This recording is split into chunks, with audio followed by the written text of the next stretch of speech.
came out when we were in college, maybe.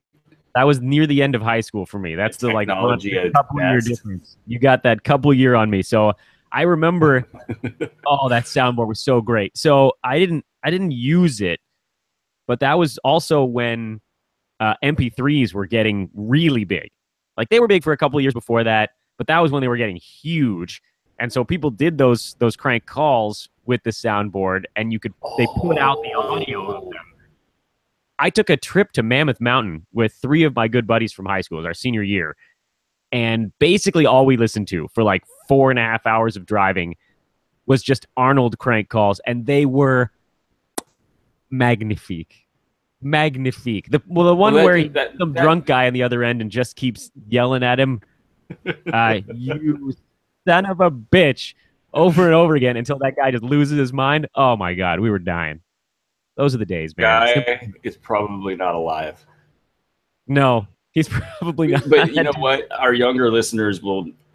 I don't even remember how these calls go. I kind of feel like if we heard these calls, we would definitely have a different understanding of the humor. And, yeah, they might not be right now. The Jerky Boys. Oh, the Jerky Boys, of course. Remember the Jerky Boys? Yeah. Because Saul, one of the voices that they do a lot, is basically just like a decrepit Jewish man, which is, I'm well on my way to becoming that guy, which is, I think the voice they often used was this guy who was like kind of a frail New York. And there's one where, and I actually played this one particular clip for my mother in high school or whatever it was, and she still quotes it to this day. It was the one where Saul calls a hospital after having a tennis accident because they had turned the tennis ball machine into a device that shot greased up potatoes. Do you remember that one? So my friend and I, we would shooting potatoes, and a potato blasted him right in the eye. And my mother still quotes that right in the bleeping eye.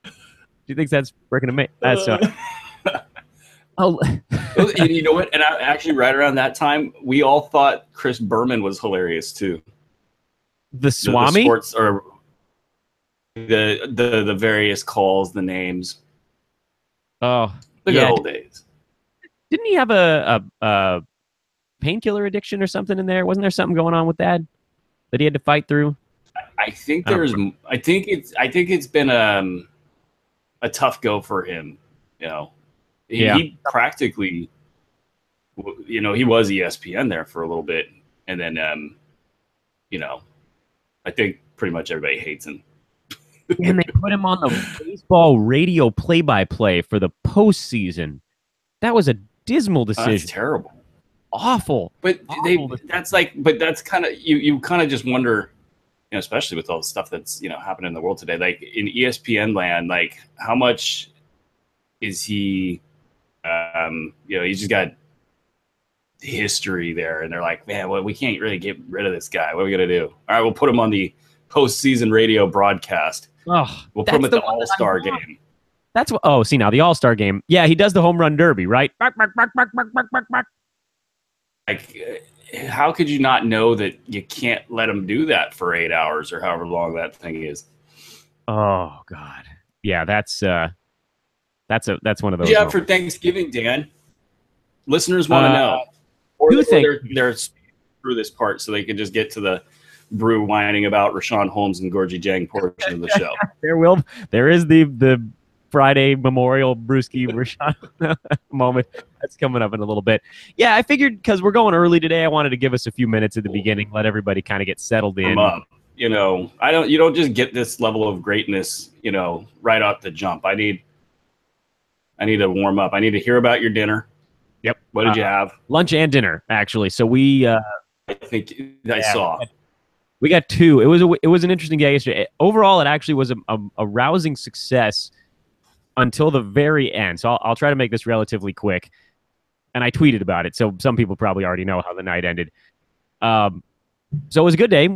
Got up on time, fired out a quick 30-minute podcast recapping the 14 games, which, by the way, I don't know why the hell I'm doing a podcast on Thanksgiving, other than the fact that I have an Iron Man streak going.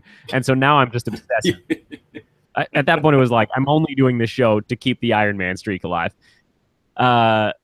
So Thanksgiving 1 is at my aunt and uncle's place, and in a wonderful twist, actually, they moved it up to lunchtime. It used to be that we'd gather there at like 3 or 4 and have this weird kind of in-between 4-something Thanksgiving meal where everybody took a nap and then everybody was hungry again by like 7:30 or 8. And then my wife's family, my wife's mom puts on a Thanksgiving dinner. So when one was at 3 and one was at 5:30, you kind of just had to eat half a meal at both. There was no way to maximize Thanksgiving. But now that there are a lot of babies on the side of the first Thanksgiving, they've shifted it up to lunchtime because babies have to nap at whatever before and after, or go to sleep or something like that. So we can do both. We can spend 2.5, 3 hours at the first one. Asher takes a short nap at my parents' house, which is right around the block from my aunt and uncle's. There's a pack and play there. We put him down, wake him up, drive to the other one. Thanksgiving number 2. So we feasted, and it was a wonderful adventure. The day went swimmingly. Asher did well. He really likes cranberries. We found out at Thanksgiving yesterday, and pickles. Oddly enough, if you cut the skin off, so it was like a pickle core. The kid was into pickle cores. And then we got home at the end of the night, just completely zonked. The kid was beyond upset because he was super tired. And wifey and I got into bed to go to sleep for the night thinking, man, we did it. And then we heard from across the room, what the hell's that? Dog puking all over the apartment. So apparently she got into some burnt turkey grease at Thanksgiving number 2, and straight fat for dogs is a little bit is good for their coat, and anything more than a little bit is not very good for them at all. So then we just stayed up with her until about 1 a.m. to make sure she was all right. And here we are, day after Thanksgiving, frickin' ready to go. And I need like half your energy because it's a big night tonight. There's a ton of games, and yours truly is covering them all on the blurbs. Oh, Blurbs boy. On Wednesday night, and it's fun. I like to show these young kids how it's done. Yeah, and, big dog. You know, yeah, oh yeah, get in there and it's like for me, it's I'll never ever stop blurbing. And for those of you that want to get into this business and write about fantasy sports, it's like some people will approach us and be like, I want to do this, that, and the other. And they look at the idea of the blurb as like this thing that's like, it's not, I want to do like this big article. And I just kind of laugh. It's the Karate Kid one side of my head, and then some like, maybe like the janitor from Rudy. And, come on, kid, you got to do them push-ups because they're just so necessary. I would be blind without them. Games of blurbs, I think Panda jumped in and did one, and doing the wax on and the wax off. It's it's exactly like that, and it was good. You get to really check in with every single team, review all of the good stuff, and so I'll be doing that again tonight. So I need your energy, Dan, because I eat a lot of carbs or whatever, and I went to town. And I had I've been craving beer, had all this good beer, and hungry. Got another one of these. I figured I went with Fatty's Drive-In today. Thought that was apt. Did we ever figure out where Fatty's Drive-In was, or if there is a Fatty's Drive-In, or if you just bought this shirt? Yeah, totally made up. Pretty sure I got it at like Target when they were having that weird vintage t-shirt push. Almost positive.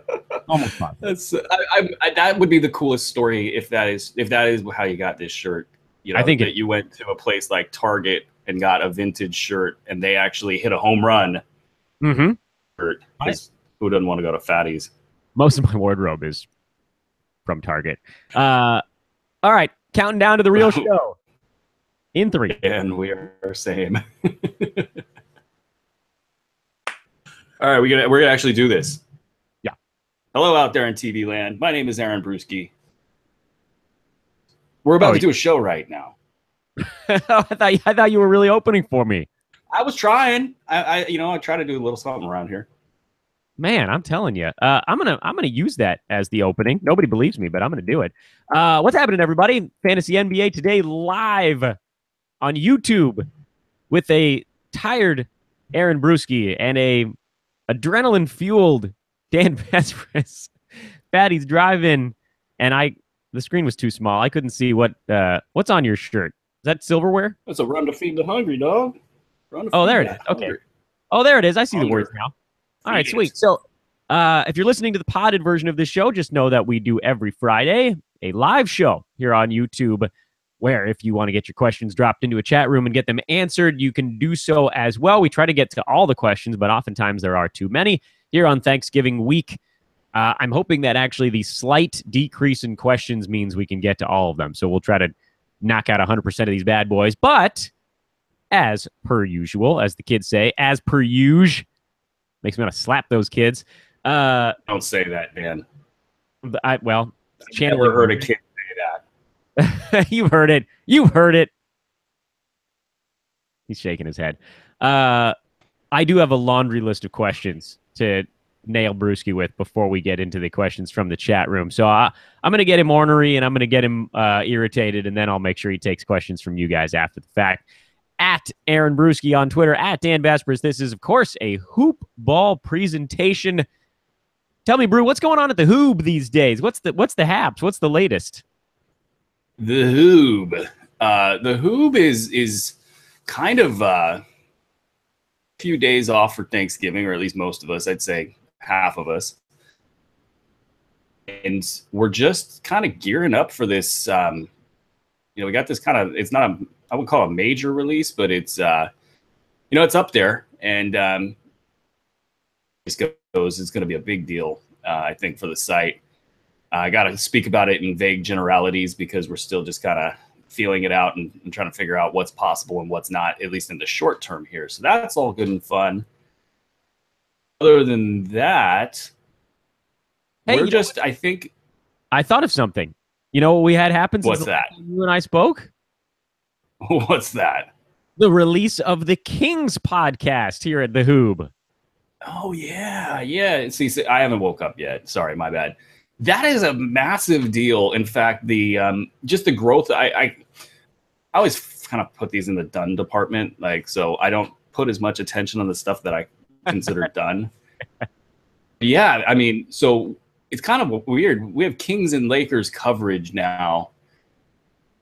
Your buddy Adam Gang, he joined up, and what was really interesting about that is just this kind of like, and I don't want to shower too much praise on him, but just a really good writer, and when he sent his first stuff in, this reminds me a lot of me, and that he's got, a lot of heart and soul put into his work and his writing. And so, we brought him on, we ran him through kind of the battery of, stuff. And so we've got Kings and Lakers coverage now, which is just weird because back to, I guess, college, I lived in the border of Kings and Lakers fans, so it was during the heyday of Kings versus Lakers.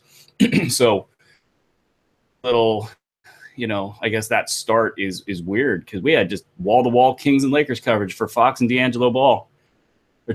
Fox and call him D'Angelo. Yeah, you heard it. I somebody tweeted that at me. I was talking about D'Angelo Russell earlier. I'm not awake, Dan. D'Angelo Ball. I told you, we need warm-ups for the greatness. You know what? That's not that far off because there is a LiAngelo Ball. Maybe that's what it was. And the wall-to-wall coverage Ball. My God, shoot me. But it was cool. We had like the Lakers preview, we had the Kings preview, we had the Kings recap, and entertaining game, I thought. And so we released this pod for the Kings, and we've got your pod with the Lakers. So this is one of the kind of the sleeper picks of what Hoopball is doing. Not a lot of folks, maybe even listening to this, would really kind of visiting the website, is that we have a plan for journalistic coverage that I believe will hopefully not be copied, but will be a model for the future for how this industry can work for all involved. And so getting this out and going and really duplicating it, we get these inquiries from people now, people that are wanting to do team coverage for us, team podcasts for us, and of course the fantasy writing. It's starting to expand. It's starting to grow. I'm guessing you're probably a little bit uncomfortable with how fast we've got certain things. It's like, we're gonna have to wear name tags around the air cooler of sorts. Yeah, there are a lot of people doing stuff. I kind of looked at the list the other day and was like, damn. Yeah, this is big and growing. That's big the and thing growing. is we're just trying to grow responsibly. Hear these, I was listening to Richard Deitch from Sports Illustrated, and he does like a media industry podcast and independent sites and how they approach this stuff and what they've been doing. And the ones he had on were kind of responsible, I would say, with their growth approach. But there's sites out there like The Athletic that are just like in and taking on a bunch of money and, in my opinion, trying to go out, get that next round of funding. And I don't know how they're going to do it. But that growth push is out there, and it's tantalizing. You want to go really fast, but at the same time, you want to have good quality and have a cohesive vision. So that, I'm glad you brought that up. That I'm very excited about, and I want to have coverage in all 30 NBA team markets. And so we're on our way there. More because I'm a nerd. The stuff that we're working on with the development team is, especially in the realm of fantasy and DFS, which will always be a core of what we do around here, is it really is. These guys that are working with us are just, some of them are geniuses that, it freaks me out what kind of genius they have. But as far as just kind of overall functionality for the website and what we're doing with that makes me very happy. So that's what we've been doing, Dan. That and eating turkey and drinking beer. Yeah, that's a nice chunko. All right, you ready to talk some hoops? Sure, let's do this thing. All right, we're going to start with some injury stuff that occurred over the last 7 days, and I'll get your thoughts on the fallout from I got 3 main injuries to discuss on the horizon. Number 1, Michael Connelly down in Memphis. Achilles stuff, man. That is dangerous territory, and we've seen Mario Chalmers basically fill in for him. But what does this mean, not only for Chalmers, but for guys like Chandler Parsons, Tyreek Evans, and the Grizzlies as a whole? I mean, this was a team that everybody said they were cooked. They came into the season and they played pretty well, and this injury seems to have felled them in a way that I don't know if I really saw it coming, how big of a deal this is turning out to be. This is one reason why any of Marc Gasol or Mike Conley on my teams is there's no incentive for them to push him. And was probably, he's also a danger to push himself through it. He the board, he's played through a lot of crap through the years, and we started to see it last year. Where he started to miss significant time. I'm not going to put any limit really on how much time he could be out. It does feel like it's going to be, that type of an injury. Maybe they extend it out to a month. I mean, these are all just kind of reading the tea leaves and guessing, more or less. Not a lot of media in Memphis. One good thing, though, is fairly honest, with media. So there's a chance we'll get some intel along the way. But as far as the key fantasy assets here go, you got Tyreek Evans has been just amazing from a fantasy standpoint. And this is classic Tyreek. I mean, he just does this. Like, he goes to a team that needs somebody to take a lot of shots and, basically be Tyreek. And he goes there, he does it, and then he gets hurt. With these situations, when somebody's just a classic injury guy, is this the year that they? And I think you got to sell high. I think if you can get anything in the care if Tyreek keeps doing this for the rest of the year, that's a good move for you. Chalmers can barely jump. Kind of like I'm in awe of both him and Rudy Gay. And I think in about 2 to 3 years, we'll reevaluate the impact of Achilles injuries on players. But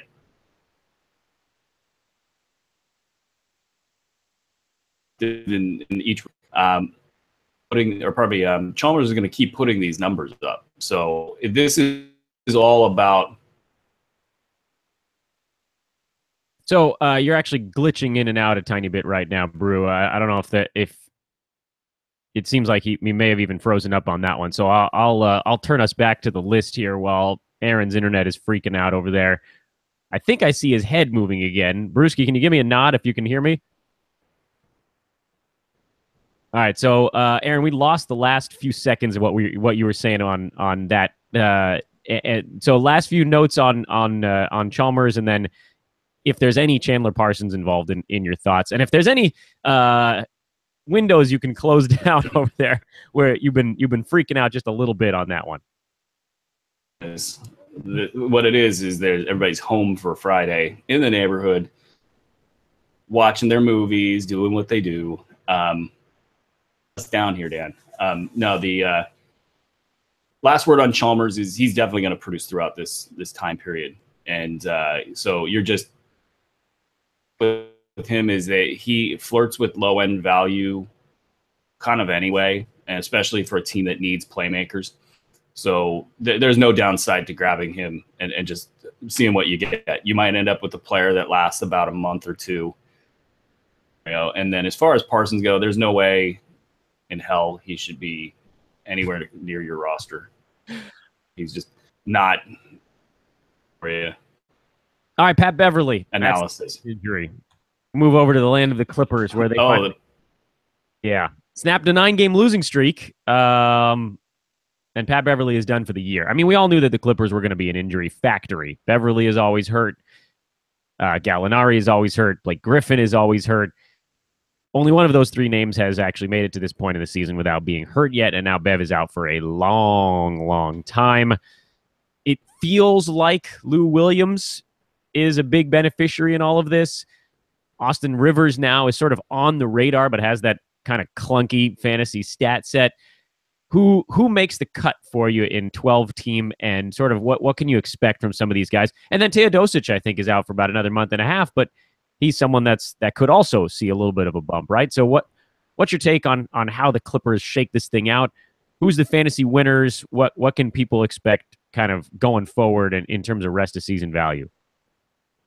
Yeah, so Teodosic was an interesting dig we did for news the other day, because you get the injury, you know what you're looking at here. You're wondering, is Teodosic back, or when can he be back? And they're pretty straightforward. Obviously Lou Williams is going to be a must-start guy going forward. They're just going to need him. He also fits the profile of a guy that can soak up stats on a team that either gets disbanded, if you will. To me, is just going to tear it up for them. Has been in a massive shooting slump. So when that evens out for him, he'll probably just sit there at a minimum in the top 125. I think he's a pretty solid grab if you're looking for low-end value. Anything more than that. But then Teodosic is also an interesting cat, just because, let's set aside the injury for a second. Ball handlers on this team, Lou, with combo guards, so they have the ball in their hands a lot. You got Blake Griffin playing point guard basically, and even Danilo Gallinari likes the ball in his hands. So you're thinking, okay, well, there's no room for another player to have touches. But when it's Teodosic, he's so good, and that's his game. And they don't have a traditional point guard piece that brings it all together for them. And so now you're thinking, okay, they might actually force him into this role, 30 minutes per game, really taking charge of all of, probably help Blake Griffin's fantasy game a ton if he didn't handle the ball, which could be a tiny sliver of a buy low scenario if players evaluating Griffin the way that we are evaluating Griffin, not the way that the rest of the world is evaluating Griffin, but the way we are evaluating Blake Griffin, which is normal and rational. Yeah. So as far as Teodosic goes, did this deep dive on the internet and love the internet, man. So Griffin tweet,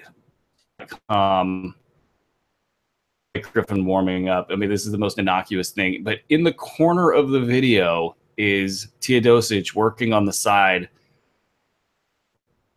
doing the kind of exercise. They put the band around kind of like the thigh area, and the player does, lateral, side to side steps, no fast movement, but it's like kind of stretching the outside of the quad. I wonder, like, all right, is this baby steps or is this, him gearing up? And then the second set of film was of him kind of jogging a little bit on the sideline. So he was definitely on the court working out, and he is going to probably get a pretty intensive update, I would imagine, by the press in LA as a result of this Patrick Beverley injury. Now it's Thanksgiving and there's, reporters and even the team, everybody's taking time off. Now it's going to be back to business here. Good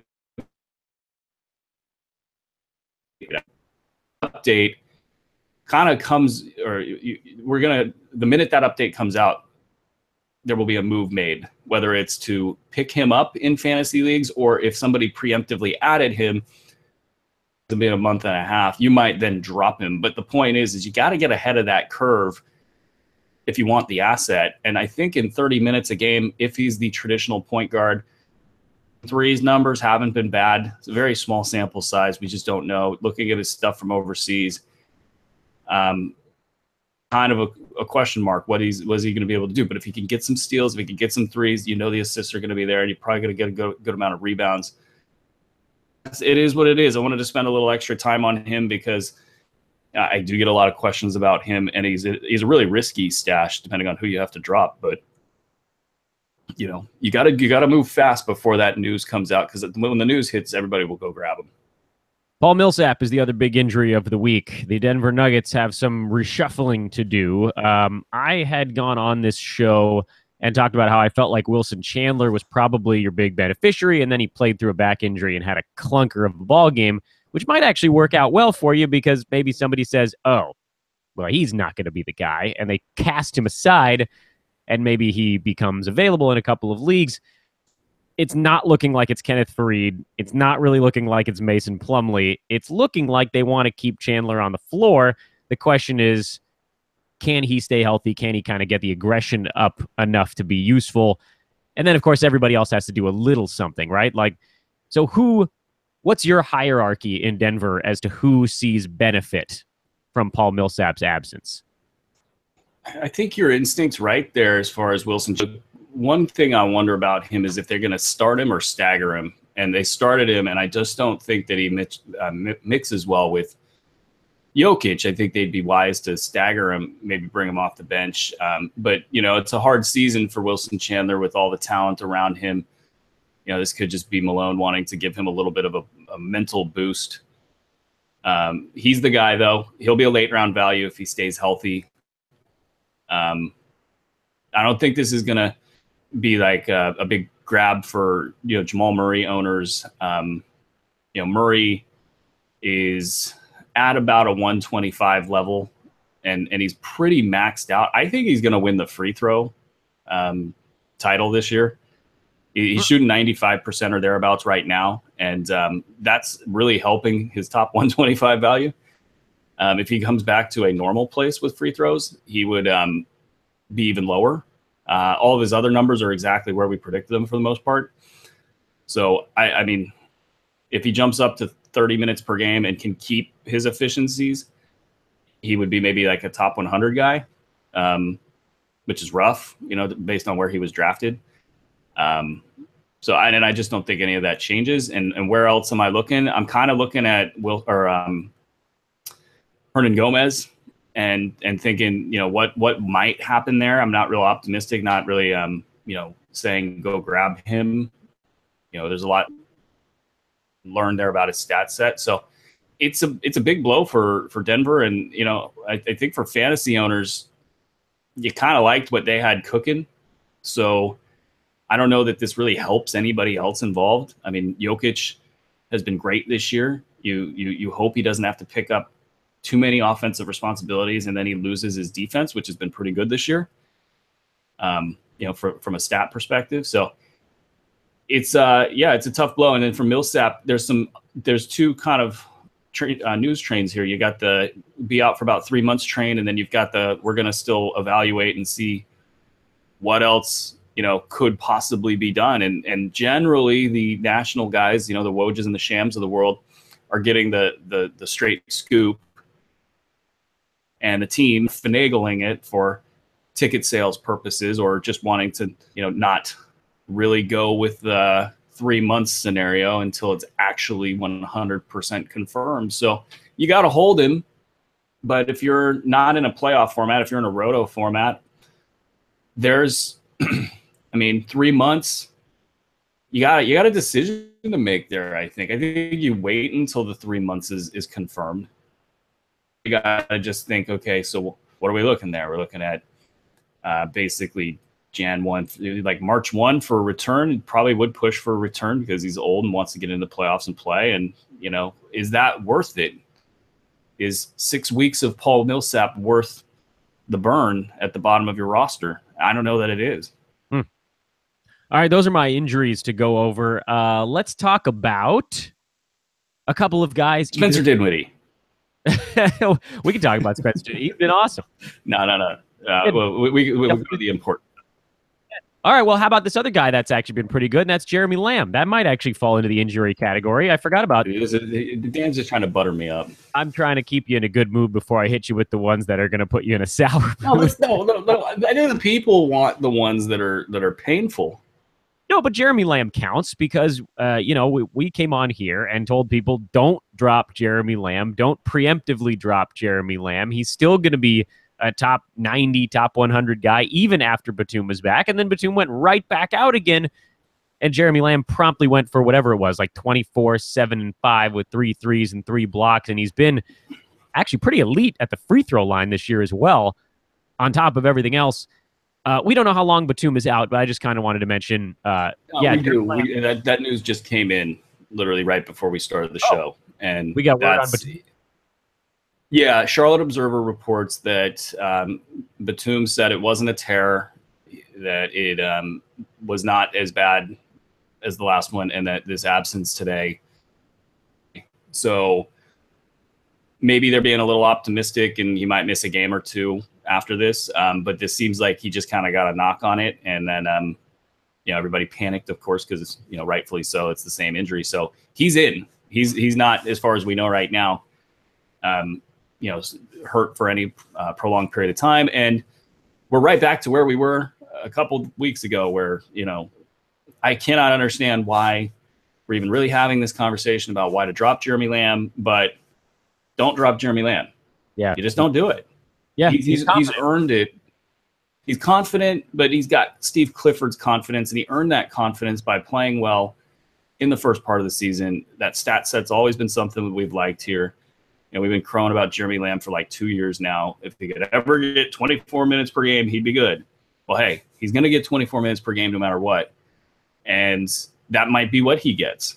But they're going to pack into those 24 minutes the kinds of numbers that you've been seeing. So it's almost irrelevant how much he plays. It is relevant, but they're just going to make sure that he's a good fantasy asset. It's like Steve Clifford's like, hey, fantasy owners, I'm going to do this for you this year. Thanks, Steve. There you go. All right, so I buttered you up, but now I'm going to butter you down, which sounds disgusting. Yeah, I know. We're hungry. We talked about luxury stashes on the show last week, and so let's just kind of let's power through the guys that people are wondering about. Rashon Holmes, Gorgie Dieng, Kelly Olynyk are probably the big three. We've had some questions about Nerlens Noel, although he wasn't really like a big hoop ball guy. We were okay on him, I guess. But I'm not even going to get into the Noel thing. We've covered him twice already. He's not important. Is there any? I did a blurb on him. It was like Nerlens Noel plays 4 minutes on Wednesday night, and it was like Antonio something or other, some guy I've never heard of, played 5. That's what it's come to. Like the guy I don't even know who he is. He's probably from the D League. I don't know. Played more than him. That's so bad. Anyway, so you want the official Bruski take? Well, you can also find these official Bruski takes on the blurbs.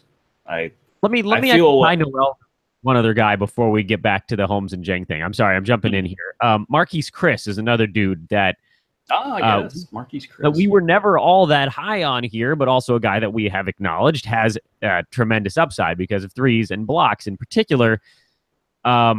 He's getting outplayed by Dragan Bender now on a nightly basis. Like, watch the game. He's lost. In the doghouse, and it's all the bad habits of the Earl Watson era. It's all the Phoenix Suns crap that, Absolutely. Yeah. They just it's too bad what's happened to the Suns. So I guess we'll do the old Dan Besbris, was it reverse chronological order of the teams and some other words for the acronym. The Chris is, you can't drop him. Sorry guys. And we weren't as high on him as everybody else. I gave him an aggressive improvement this season, and I still think he's way capable of having that from a season-long perspective. Like when we look at his numbers at the end of the year, I think that there's going to be improvement that I projected, and that didn't have us having him as high as other sites. So we don't have a lot of Marques Chris around here. It's a 3, and at the same time, we got to now protect him from people dropping him, because he's a top 165 guy for minutes that he can possibly have, 20 minutes per game, and shooting about as pathetically as he will ever theoretically shoot in his career. So whatever storm there is right now, he's getting, like you said, outplayed by Dragan Bender every night. He's making dumb plays. He's got Triano just kind of, just completely, benching him, putting him in the doghouse, all that good stuff. It'll stop. And when it does, it will be glorious. And you will thank me for having him on your roster. Coming from not the hugest guy. So that one's an easy one for me. I wouldn't even think 1 second about keeping him at the back end of my roster. As far as the other guys go, so Kelly Olynyk, this is a math thing. This is purely a math thing. A top 120 to 150 guy in 19 minutes per game. He is playing well when on the floor. They're just having a hard time finding minutes for guys. Talking locally about, we got to get Kelly Olynyk more minutes. That's the theme of the press in Miami. They just did a story today about his bonus, 1,700 minutes played, if he doesn't start playing more. The press wants more Kelly Olynyk on the floor. I think the team wants more Kelly Olynyk on the floor, but when everybody has been struggling for that team, they're just working through it. Injury yet. This will be an addition by subtraction team. When you see one guy get injured, you're going to see the Heat start surging again. Kelly Olynyk, if this is the worst it's going to be, and that's in a 9-cat league, strangely enough, a top 150 guy. I mean, think about it. You're in a 12-team league with 13 players owned, 154 players that are in that format. Can find a space for Kelly Olynyk, who's going to be giving you serviceable numbers, even though they don't look great. They look sometimes bad on a stat sheet. And then you have any number of scenarios where he can increase his minutes in production. So maybe you're in a 9-cat league and you've got a great roster and you've got to look at dropping somebody like Jeremy Lamb, and you're saying, why would I do that? Of course you wouldn't do that. 12-team format can make that math work. And it's like incremental. If he gets one more minute per game, he jumps up like 10 ranks. You got to do the math there. These other guys. Who else we got? Was it Gorgie Jang? I was talking about that one, actually, I think really quickly on the Thanksgiving show yesterday, or I might have even been in a forum post where someone was like, who's the closest of these guys to being a guy? And I was like, it's Olynyk, because he's like 2 minutes away from being a useful guy right now. And he played 20 minutes in their last game. I also think there's an evolution of his game that's occurring that we're not getting to see quantified yet. The Heat are just a great organization, and like, for instance, they had that really bad loss. They had these practices are like, first of all, practices are notorious in the league for like being those old school, just like the hardest practices you could ever have. And so the Heat had 2 of them. NBA teams don't get a lot of time to practice. So they basically just did a mini camp, and they beat the crap out of each other. And this is the type of stuff that turns a guy like James Johnson, who's had no success in the league until getting to Miami, putting him back on the radar. This has been Waiters, who did show some signs in Oklahoma City, but by and large had been a bust in the NBA. And he's a gamer now.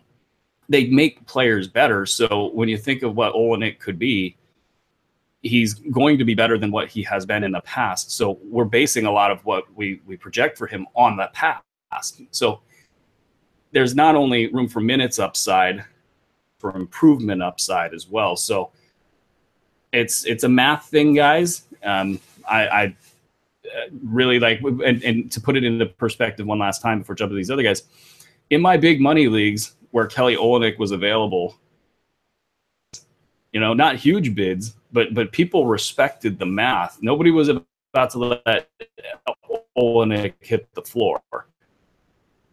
And I did get a place that I put in a bid, but I forget who. Oh no, I got Greg Monroe. Yeah, well, he's on the list. Don't worry, we'll get to Gregory. Yeah, good old Gregory. But so what we got? Jang and Holmes in the Aaron Bruski.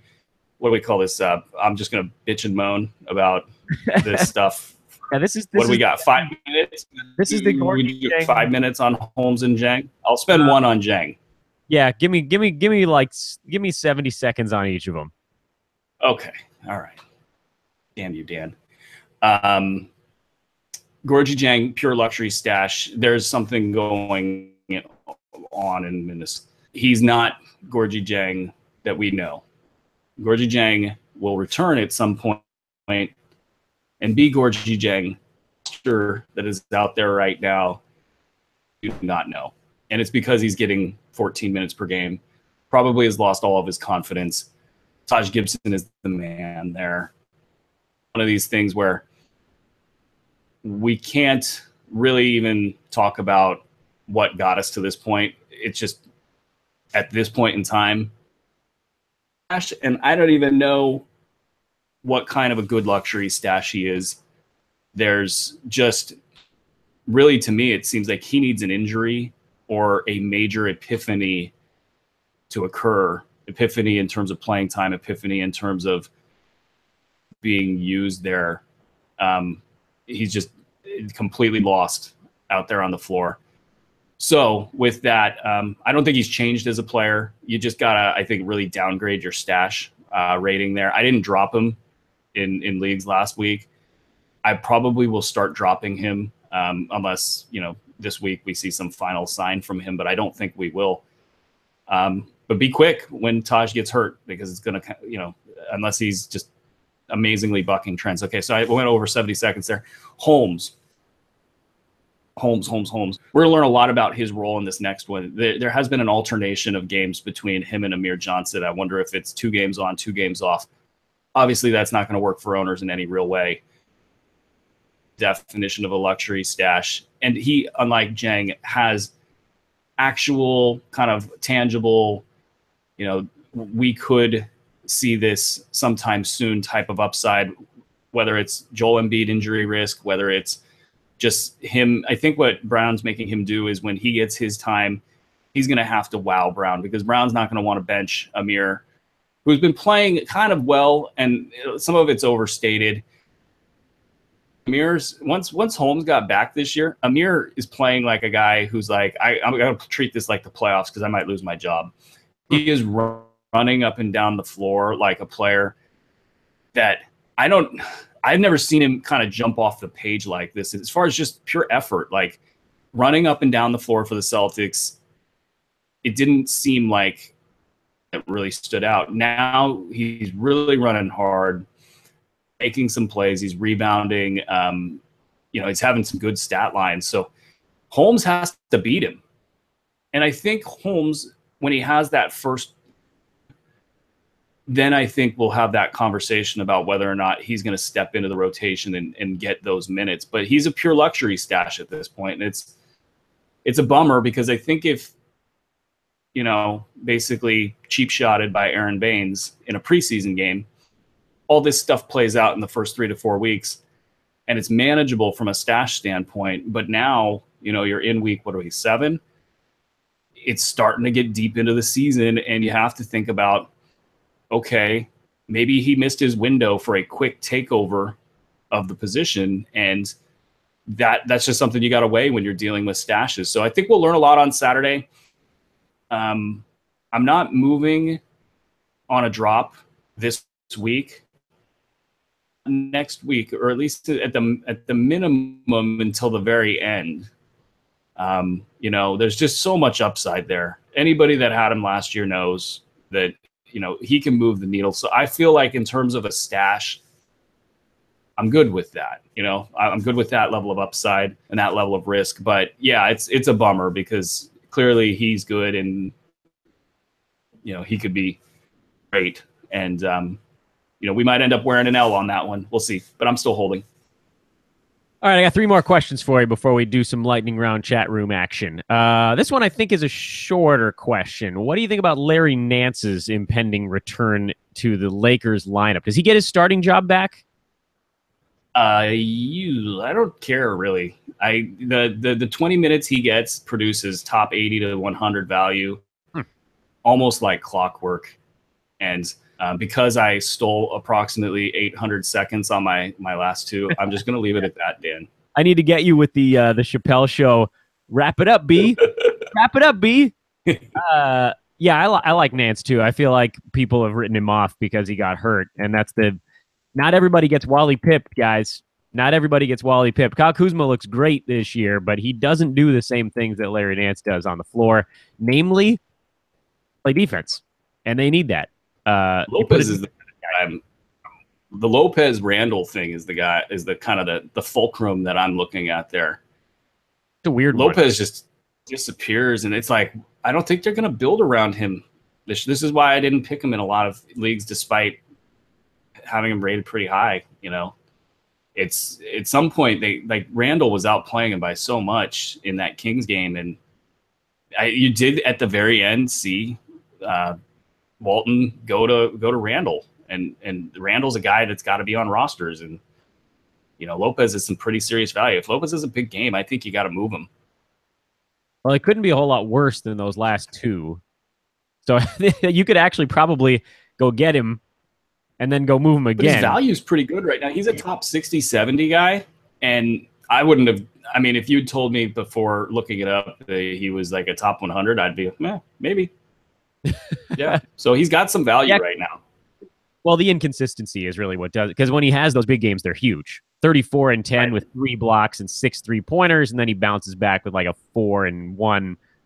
Well, 4 and 1 was an outlier, but he'll have like an 8 and 2 and a block or 2. But he creeps in there with a block or 2, and he creeps in there Kuzma with the factor a little bit. Kuzma being this good is the minutes. Spencer Dinwiddie, 3-point attempt fouled. You got your eye on old Spencer over there. All right, let's talk about a guy who just moved into a starting lineup that went from kind of being borderline to being potentially pretty good, and that's John Collins. We talked about his stats being a little bit limited at times in 23 minutes a game, but in 30 minutes a game, well, I mean, at that point, you got to have him, right? Well, there's the AP reports are funny because stuff that's not getting reported heavily that matters to fantasy owners, when it hits the AP recap, like everybody in the locker room or everybody in the meeting about this, or it's just kind of known. And the AP write-up after that game was like, and maybe they will keep going to Collins as a starter and letting him go. And this is the upside scenario that everybody was hoping for with John Collins. The thing about this is he's going to have to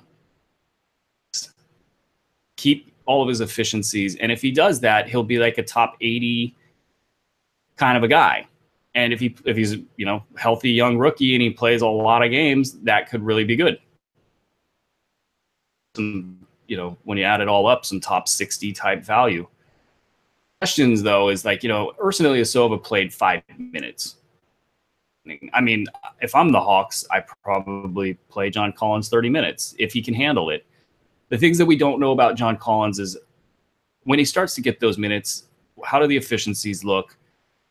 Does he show up on scouting reports? The team's going to start taking away that quick roll to the hoop. Are they going to start, keying in on him and making sure he's boxed out? Those are the types of things that creep in when a rookie, October, November, and nobody's really playing hard. So I think he's obviously a must-own player. He's been kind of a must-own guy for a while here. The question's always been like, are we putting him in a late round bucket? And I've chose here to put him in a late round bucket. So far, so good as far as that evaluation goes. But this would be round value if it all keeps going well. I think if I had to put, pin the tail here, I would say top 90, top 100 would be my go forward evaluation. And that's good. Yeah. That's good for him. It's good for the people that picked him up. Last team to cover before we hit the lightning round chat room portion of the proceedings, the Phoenix Suns. We touched on Marques Chris, but we did not touch on the centers or the point guards in Phoenix because those are also topics we got to talk about. Gregory Monroe coming through in a whopper. And in the weirder news of this whole thing was they just benched Alex Len. He didn't play. Was that just because they played the Bucks? Is that I actually guessed on yesterday's show that maybe they'll just play 2 of the 3 every night and they'll rotate like a round robin thing, which of the guys isn't playing on any given night, which frankly is a better idea than the crap they were doing in Milwaukee with him. But it seems like if Monroe is playing right now in this wide open 0 defense Phoenix Suns team, 25 to 28 minutes a game, he can do some serious damage out there. But what do we expect is going on with the center position? How long could this last? What are they doing? Who's getting moved? It's weird. It is weird. Almost as weird as a Spencer Dinwiddie 3-pointer. We've lost Brew. We've lost Brew to Spencer. He's putting up top 40, top 50 value on the season in 26 minutes per game. You're witty. He's on every one of my teams. I don't want to hear anybody else out there say that it's just not feasible. But this thing in Phoenix is really weird. Leave it to Phoenix to have 3 of the biggest, kind of slowest centers in the league all on one roster. Tyson Chandler gets back from injury, illness, and they're like, yep, we're going to put one of the worst players that's playing serious minutes in the NBA right back onto the floor, no questions asked. Speaking to maybe a lack of confidence or even desire to develop Alex Len, showcasing, if you want to call it that, and really even showcasing Greg Monroe, showcasing either of these 2, older players. It's stupid. There's 5 million minutes of film on both guys. Like you're not telling anybody capable of by, putting them out on the floor here in the next 2 weeks. So I guess if you put that all up into an analysis, the Alex Len piece of this is probably the least exciting from, well, I guess Tyson Chandler is the least exciting, but if you're a rebounding aficionado, and I know at one point in time, man, you were last year. I did. So this does happen. It was great. He was the top 90 guy for like a month and a half there, and I just cashed in on 14 rebounds a night. I don't think that's coming. I think that the erosion of his stats are enough to keep him out of any sort of real fantasy discussion here. And they also played I believe, are the worst rebounding team in the NBA. So that didn't really hurt Tyson's ability to get double-digit rebounds in 20 minutes. Right. Yeah. There will be a team that needs rebounding, and if that's you, consider give them a look. I don't think they're going to rotate here. That's really kind of asking a lot of different players to do a lot of different things. Players got to get used to the guys playing around them. I think that we're probably looking at a window where it's Chandler and Monroe. I could be completely wrong on it, though. I'm not confident in that call. I am confident in this, that Greg Monroe is going to get way more than enough minutes to be well worth having on a fantasy roster, and he's going to be in my lineups until he burns me. I made bigger bids than I needed to make on him, and they're paying off. I could have saved a little money in making my bids, but whatever, that's not important. I guess maybe I have a high confidence in him being a possible top 60 type of a player in Phoenix. And if he gets traded somewhere, where he can get 25 minutes per game, I think he can do it anywhere. His game is plug and play. So, with Monroe, it's a good week. It's with Len, I think the idea that he could be the last guy standing, then if a fantasy owner goes through all of the hoops to get to that point, that's just not a good idea to latch on to, in my opinion. I feel like you could do better, and you have time to probably grab him at a later date and, make that stash. But even if he does get that scenario, what kind of minutes is he going to get? Is going to be 28, 29, 30, probably in that range in an upside scenario. And is he going to be good enough in those minutes to justify going through these hoops? So I think the answer is no. Hopefully they settle on a Tyson Chandler, Greg Monroe pairing until they can trade one of those dudes. Point guard spot. It looks like they want to try Ulis as the starter again. Is he going to do enough in his minutes right now to warrant a roster spot? Well, this is the other thing. I'm glad you brought that up. Mike James has to be signed. Like they don't have a backup solution in place. So that should give owners some confidence that something's happening in Milwaukee at some point. And so, the deadline on that, I believe, is December 15th. Mike James or let him walk. And so that is your kind of fail safe there for any of those players, really, is that one of them will be gone. As far as the competition goes, they have to figure out how to get the ball out of TJ Warren's hands and Devin Booker's hands. They just have to. And right now they're kind of pinning this on Ulis, like it's, he's underperforming. And I think to some degree he has been, and he struggled with his shot. But it's hard when the entire offense is revolving around two dudes that don't pass. And so you don't get any rhythm. That's why the Brooklyn Nets look so good right now, is because Spencer Dinwiddie gets everybody involved. And there's a flow and a rhythm to their game. Ulis can provide that because everybody knows what's happening when he has the ball. It's going to be a pick and roll with a pop or a roll, and everybody's going to rotate around that. I think the Suns will blindly wander into that at some point, not knowing what they're doing, and then they'll be like, oh, Tyler Ulis is good again. We're not going to get that, telegraphed to us and in some sort of like notice. I think he's not a must own or a must stash guy. But at some point in time, probably in February or March, that's going to happen. And, then we'll talk about it then. Mike James just isn't right now doing enough on rosters. So it's just a spot to avoid. We'll see, though. Ulis could be the key to turning things around at least a little bit for the Suns. All right, chat room time. Chat room lightning round time. I'm going to do my best to get the next question ready while Bruski is answering the previous one. Aaron, you have... sometimes I ask you to just go yes or no, but that makes it really hard for me to find the next question. So I'm going to say you got like 10 to 15 seconds per question. I'm so good at honoring your request, Dan. I'm just so good at that. To get my ducks in a row here. So here is John Rock, the first man in the chat room with a sweet name, like a porn star coming to check out the Hoop Ball chat room. What up, John Rock? He's in a 16-team uber competitive head-to-head league with 4 luxury stashes on his team: Holmes, Olynyk, Noel, and Jang. Who is the first one of those 4 you would drop? Is it Noel? What was the team? Was it a team format? 16-team head-to-head. Let's say you had to drop one of those dudes. Is it Noel? Yeah, I think so.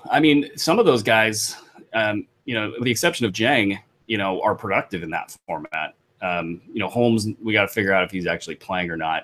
But numbers wise, he would be right there if he's getting a consistent number of minutes. I'm going to drop Noel in that circumstance. You got a lot of dead weight right now as far as production goes. Let's just get one of those guys off your roster. Take the L if he comes back and starts putting up numbers, but really, Rick Carlisle's a stubborn dude. Noel is your drop there. Ricky Rubio, rest of season outlook, top 60? Top 60. All right, fair enough. Do you think he's a... I mean, the numbers are going to be there once he's healthy and on the floor. All right, fair enough. Rolls. It's so consistent. Is Courtney Lee a sell high? No. If people don't understand that he's a buy low. If people don't understand how good he's been, the numbers are really kind of normal. He's just at an increase in touches and minutes, but it's not even that much. Keep that. Don't sell it. Keep it. Choose two of the following 4 players. Choose 2 of 4. Courtney Lee, Lauri Markkanen, Mario Chalmers, Jeremy Lamb. You have to start 2 of those 4 names. Did you get all 4? Markkanen and then who? Courtney Lee, Lauri Markkanen, Mario Chalmers, and Jeremy Lamb. Choose 2 out of the 4. The question is to play tonight, but I'm going to just say for rest of season because this ain't a DFS show. Yeah. Lee is one of them, and Lamb is the other. And that's rough because Markkanen has some serious value right now, but you got that little taste of it in Wednesday's game where he was just 1 of 8, 1 of 9. And, he's good for a rookie, but he's not that good to just kind of be able to weather these storms, and especially in his rookie year. He's got a ton of value right now. He's like a top 60 guy. It fell, though. He fell quick. He was like a top 45 guy, and then he dropped to 71 in like 2 games. The defensive stats are a big thing there. So, if he's not scoring and shooting threes, then he's in trouble. Now, he's a good young rookie, like expectations. But you don't even have Mirotic back yet. And yeah, so don't remind. He just looked winded on Wednesday, and that's from playing a lot as a rookie. So, in a competitive 9-team head-to-head league with no IR spot, currently 10th out of 12 teams, do I have to sell Gobert and Millsap to get myself out of the cellar for people that are playing? I'm actually inclined to say yes on this one. Here's the thing. I don't think people understand what Millsap out for 3 months really means. Now, if this is a playoff format, that's different. So you've got a little bit to think about there. You might just be valuing him a couple rounds behind 4th round. So like a 6th, 7th round valuation for Paul Millsap. Gobert, I feel like this is a pretty rough time to sell him because he's probably back in, say, like 2 to 3 weeks. And now you're talking about if you could just weather that storm, you would be able to sell him for a lot more than what you would sell him for today. True. But I know what you're looking at that 10th spot and you're going, man, this sucks. I got to make a move right now. One of your best moves could be having Rudy Gobert on your team, in 2 to 3 weeks. True. And so you really got to think about it. Yeah. All right, so maybe on Millsap then, it sounds like is more the question, because that's a long time. 24-team dynasty format, Brew. Which side of the following trade do you like more? Aaron Gordon is on one side. Kuzma and Dennis Smith Jr. are the other side. This is an interesting question in a dynasty setting. A very interesting question. Both of those players, Gordon and Dennis Smith Jr., have unique upside. With Gordon, it's like, oh, I think we may have lost Bruski temporarily. I thought he was just thinking for a moment, but it seems like maybe the internet glitched out. When he pops back in, we'll make sure that we get that question asked of Aaron. He now has left the chat room. He got so fed up with us, he just decided to bail out. But I assure you he'll be back shortly. I just and got there back. he is. I don't know what Google. Somebody tried to sign into my account from Brazil.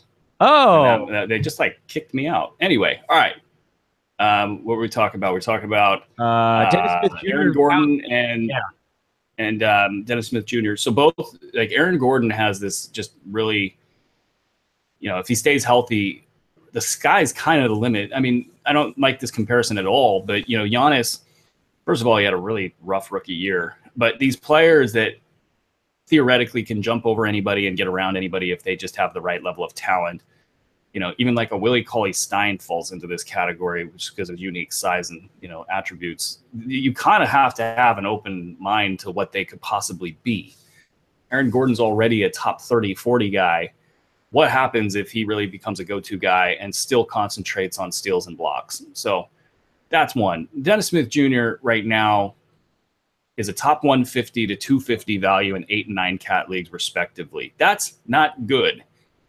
Reason why it's not good, he's shooting like 37% from the field and like 65% from the foul line. I was not aware the foul shooting issues would be this.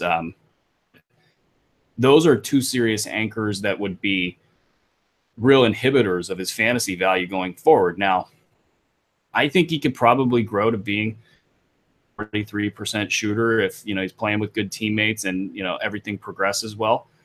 It's not a great sign that he's that the field goal percentage is this bad. You can say it's a bad team. You can say that they're over using him, driving that number down. But typically, these guys are better than that. Both he and Donovan Mitchell fall into that category, though, where they might be so good that the fact that they're shooting 37% this year means nothing, and that they come back as 43, 44% guys in the future. If Dennis Smith Jr. is that, he is better than Aaron Gordon. In that case, it makes it a potentially viable trade, but I'll tell you, I would almost rather have Aaron Gordon because of the safety of it. I'm going to take Aaron Gordon. Final answer. All right. Very good. You failed the lightning round, though. Well, you knew that. You knew that before you even put the rules in place. I know.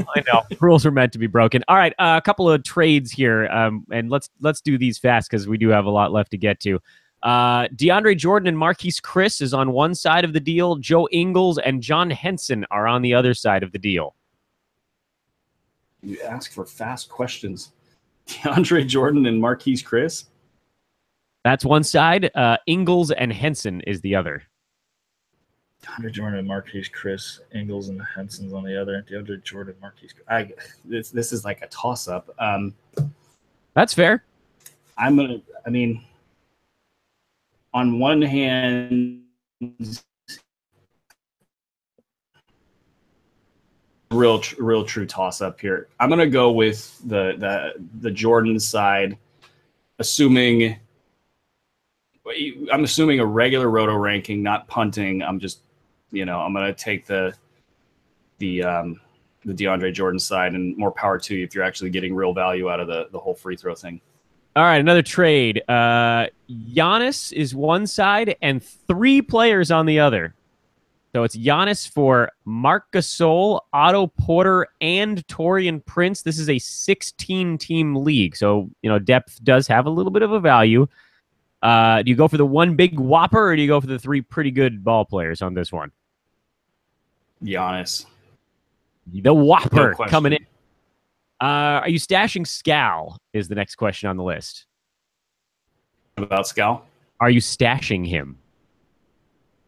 Yeah, I am. In fact, it was very interesting, the story out of the Ringer that Dave Yeager met with George Hill and Zach Randolph to say, hey, I'm going to give your minutes away.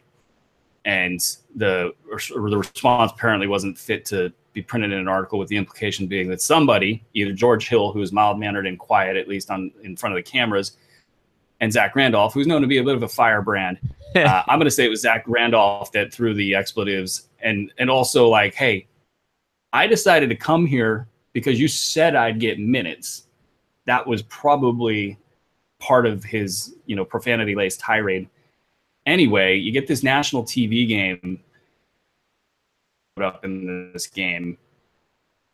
He could probably come back the game before or the game before that. This reeked of, hey, vets, have your national TV game. We're going to go to you inside all game long, Randolph. You're going to get every opportunity to keep your job here tonight. So what does that mean? Randolph's been terrible this season. He might be one of the worst players in the NBA. Skal has been steadily improving. He's been slowly improving, but steadily improving. That calculus is switching, I'd say, within the next 20 games. He's going to be a top 75 guy with some upside beyond that if they really let him loose, if he really starts getting out there and putting up some steals and blocks and threes numbers that are kind of just, kind of Marques Chris-esque, but you can see from the field. Elfrid Payton, rest of season, where do you think he finishes? Top 55. Next. Now you nail me with the good one. There's a gentleman named Bruski who asked the same question 3 times. So I'm going to ask it, even though I feel like it's really best left for a preseason. But he's wondering if you have any sleepers that are hanging in there that might emerge mid-season, perhaps. Who haven't we discussed here? I feel like maybe we covered a couple of them. Yeah, we covered a lot of them. Despite Aaron's internet glitching in and out. Bender is kind of a sleeper. His value's in that top 200 range right now, and he's barrel minutes. He's not getting a lot of shots other than 3-pointers, and I think he could be a guy that especially they clear out a lot of centers or whatever reason they're not there. 25, 26 minutes of Bender in the end of the year might have some top 75 upside. Would you drop Justin Holiday to stash Seth Curry or Nico Mirotic? No on Seth Curry. I probably would not.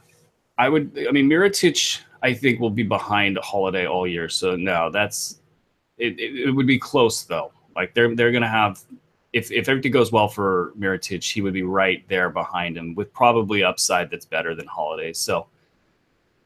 But it's going to be Holiday with all this Nico stuff going on. We got an Austin Rivers question. We actually addressed that a little bit earlier on in the program, so I'll jump to the next one. Quick trade question for you here. It's a 3 for 3. Generally, I try to avoid these on this show, but I haven't given that disclaimer this season yet, so we're going to do it today. Really specific trades, and we got a few of those in the chat room today. We do tend to jump over those questions in this chat format. Because this is a show that goes out to the mass audience, we try to make it the questions that are sort of more large-scale applicable. So if somebody's got like a weird league setting and a strange group of trades that they're working on, take those to the Hoopball forums most of the time, and then starting next Friday, we're going to go to just the big questions. But today, we got Aaron on the lightning round, so we're going to go through them anyway.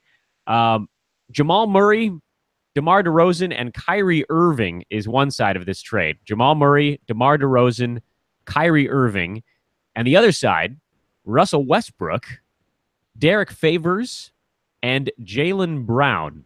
That's side B. It's side A, and here's why. The Jaylen Brown value is very questionable, and so Derek Favors' value will expire as soon as Rudy Gobert comes back. You got a lot of good assets on the other side of that trade. And Russell Westbrook, yes, he's going to be, and I don't know if it's 8 or 9, and I don't care. It's not enough on the Westbrook side to justify all those other dudes. All right. What are you doing with Serge Ibaka right now? He's a clunker. Both him, the important point for fantasy owners to look at in Toronto's front court is if they start staggering both his and Valanciunas' minutes, both players will increase their fantasy value. So if you get Jonas Valanciunas is coming off the bench report, don't downgrade Valanciunas and then know that that's going to actually help Serge Ibaka. So those are the two things that'll move the needle there. I didn't have, really either guy in.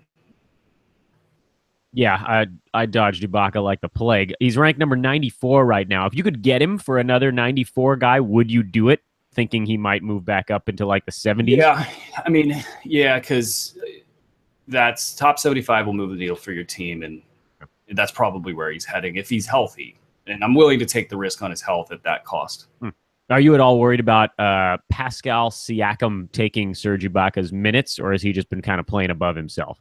No. Yeah, he's above himself. Also, this team is going to be way better in March, and in the playoff, they're gearing up for a playoff run. This stuff right now is not important. Yeah. Andre Drummond and Elfrid Payton is one side of a trade. Drummond and Payton. The other side is Ben Simmons and Trevor Booker.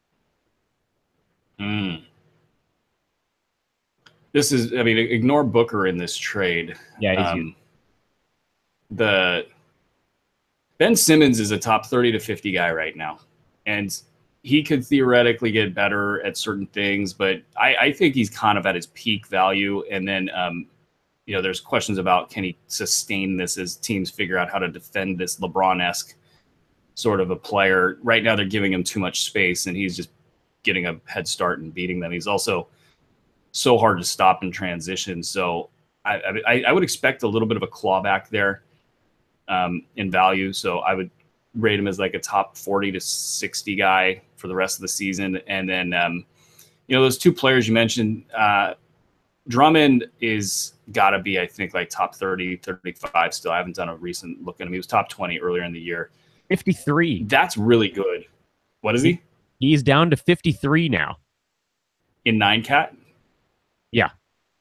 The interesting thing with him is they've changed to one of these 1 out, or pardon me, 4 out or 5 out offenses where the center does all the handling. They do the dribble handoff stuff. He is now getting, you see a big jump in his assists. Like, he has taken that step of being a better perimeter-based facilitating big man that's helped his value, and I don't think that's going away. I don't think people have realized that that's happened. Coming back to earth on that has pushed his value down. I would evaluate him as a top 30, 40 guy going forward. And our other player in that was who? Elfrid Payton. So it sounds like you like that side. Yeah, that side to me has a lot more going for it. It's just going to be safer, and I think probably better as well. All right, now we really got to haul Tuchus. These trade questions are not good for hauling, man. I know. You guys are just to distill any sort of like analysis out of it is kind of state their season-long values. Yeah. Well, they're just gonna have to be okay with a quick one on this. Like I said, next week we're not doing the trade questions. We're doing the big stuff. Rubio and Gary Harris is one side. Ricky Rubio, Gary Harris is one side. Kevin Love and Eric Bledsoe is the other side. You like Rubio and Harris or Love and Bledsoe? It's going to be Rubio and Harris, and because of the number of questions, I'm not going to provide any analysis. I'm just not going to do it, Dan. That's how it is now, man. Things got busy and people went with trade questions. Dwayne Dedman, rest of season outlook. Top 90. That's not bad. Is Darren Collison a sell high right now? If the league is really keyed into like what his current value is, yes, because there will be regressions, and I do think that the Miles Turner kind of, not a comeback, but he will make his mark here in the upcoming weeks, and that's going to come at the expense of the other guys. So yeah, a little bit of a sell high moment. Is Thon Maker overtaking John Henson? You're asking me to read Jason Kidd's mind here. So who knows? I don't think so, but watch I don't think so. A very underconfident. I don't think so. Frank Ntilikina still worth stashing? Oh yeah, oh yeah. Jarrett Jack is on a game-to-game injury watch for me, and Zombie. There is Jack. nobody else like. Ramon Sessions is probably in the conversation for worst player in the NBA. It's not a matter of if, it's just when, and that's the painful part. Is like if Jack stays healthy, they might eke another month out of him, and so Ntilikina is still but it's a good luxury stash. I would not think of dropping him right now. Slow-mo, can he do anything after Kawhi Leonard comes back? Nope. Al-Farouq Aminu, when he comes back and he get back into, top whatever, I don't know, I mean, he was top 35 here. I think we all know that's not going to last. But could Al-Farouq Aminu be like a top 75 guy this year? Something's weird in that front court, and that makes me think that the normal evaluations might not be, good anymore. He's a late round top 120 guy in a normal evaluation. So I tend to say, no, I can't be top 75. The whole team, and I was just looking to see kind of how things went for that team a little bit with Evan Turner in this morning's game. Mo Harkless kind of got going a little bit. The thinking there would be that Aminu comes back and just kind of takes over because everybody else has been so bad. But nah, I don't think top 75. I would rate him at top 100 and go from there. Larry Nance versus Greg Monroe. Who would you rather have? Monroe. Next question. Greg Monroe, Larry Nance, and John Henson. Pick 2. Monroe and Henson. Over Nance, really? Oh, yeah. Nance is a walking injury. It's top 100 with walking injury status. It's just, if you need it and it's there, grab it. Would you it's worth grabbing. I'm sorry. It glitched out. I thought you were. I apologize. I thought that it glitched, and I thought that the answer was done, and then I jumped in at the wrong time. Should I buy low on Kawhi Leonard? Do we have any idea when this dude is coming back? Oh, yeah. Oh, yeah. This one is, I feel, because I've got Kawhi on a few teams, like I'm just sitting there patiently waiting and, kind of running down every possible lead. This one feels good. Like this is classic San Antonio where they just slipped into the bottom of a report somewhere that, he had been participating in on-court activities. This is an ESPN report, actually. And leave it to them to get him through the 2-on-2 and the 3-on-3. And they even stopped short of saying 5-on-5 Pop did in terms of a report that was attributed to what he had been saying. That piece didn't come in. And that's important because 5-on-5 is a practice environment. Teams don't get a chance to practice all that often. So you would really be waiting and looking at to run 5-on-5. When does a San Antonio team get to run 5-on-5? This is an older team that doesn't really like to run their players that much. So I think he's been working out on the side. They've been keeping it under wraps. Back into action any game now. And so you're buying right now when nobody knows when he's – and there's outlets that are basically like, we don't know when he's coming back. Nothing in the reporting has changed. It has been mid to late November. Nothing substantial in the reporting has changed. And Tony Parker, this kind of metric of when Kawhi might be back, is basically back and ready to go. A moment, guys. I've seen some crazy stuff hit my Twitter wire. Like you're walking into a top 10 asset at what? Top 30? This is a big buy low moment. Do your best. Will Chris Paul be a top 10 fantasy player this year? By per game, I guess it's going to have to be the yeah per game. It's sure looking like it. That team, man. Oh, that team from fantasy, just what they can. Yes, I'm going to put it down right now. He's going to be top 10 per game. And that will be the last question from the chat room. I wanted to mention, by the way, I actually bought a used copy of 7 seconds or less, 8 seconds or less. I forget if it's 7 or 8. The D'Antoni offense book. I got to read that bad boy at some point coming up soon. I'm waiting for it to come in the mail. I like these sports nerd books. That's my wheelhouse because generally I don't read. Have you ever read the Basketball on Paper by I have you not. should read that one. That's the kind of the introduction to advanced statistics by I'm drawing a blank on his name because I'm tired. And it's called Basketball in Paper or on Paper? Dean Oliver. There we go. I should never forget that name, by the way. But it's Dean Oliver's book, Basketball on Paper. and it's basically explains how he came to all of the things that we use today in advanced stats, and it's a good one. Available used on Amazon for $4.69. You can go get it now. He's Aaron Bruski. I'm Dan Besbris. Check out our brand new podcasts over at Hoop Ball HQ, Kings Cast, Lakers Cast. Download the app. Oh, and download the Hoop Ball Radio app, because Bruski informed me earlier this week that you can actually now use it while doing other things on your phone. Thank heavens. Well, shout out to this a while back, Dan. This was a long time ago. You just aren't updating your apps regularly enough. No, I'm not. I gave up on Libsyn getting that thing fixed.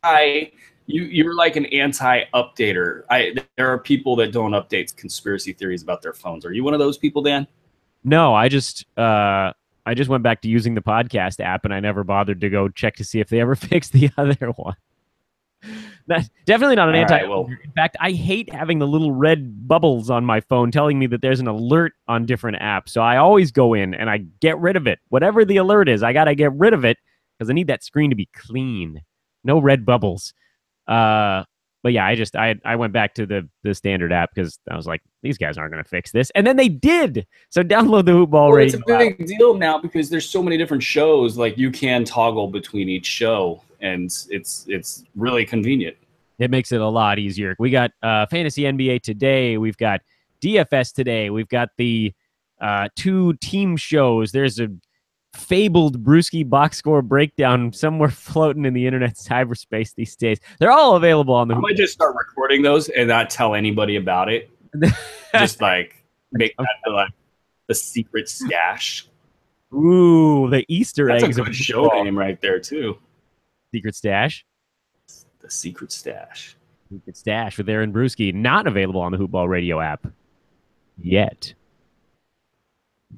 He's Aaron Bruski. I'm Dan Besbris. I hope everybody had a wonderful Thanksgiving. Enjoy your weekend. I'm guessing some of you are probably listening to this actually first thing on Monday morning. So to those of you, I say there'll be another Fantasy NBA Today show coming in like an hour from when you're listening to this one. Aaron's got the Waiver Wire show on Sunday. He and I are breaking down weekly lineups on Monday as well. That's for premium subscribers. You can get that, by the way, for just a $5 deposit into a brand new DraftKings account. Go to hoop-ball.com. Under the premium tab, click on the DraftKings promo. Get yourself an account over there, and you get the Hoop Ball Premium Season Pass gratis. Aaron, have a wonderful weekend, my good man. Spencer Dinwiddie, 19 and 5, 4 threes. I will. As long as Spencer Dinwiddie keeps playing, Aaron will be just fine. Brooklyn, are they winning right now? They were up by 3 the last time I checked in on that. They're winning, and they look a lot better with Dinwiddie running that team, and 2 minutes to go. I think he's going to power Hoop Ball places. You know what? Happy Thanksgiving, everybody. Yeah, the internet glitched out on you while you were trying to talk about Spencer Dinwiddie. That's the perfect end to a post-Thanksgiving hangover episode of Fantasy NBA Today Live. Thanks to all the folks in the chat room. No trade questions next week, guys. You know the rules on this thing, but we broke them because it's the freaking holiday season. He's Aaron. I'm Dan. We'll talk to you soon.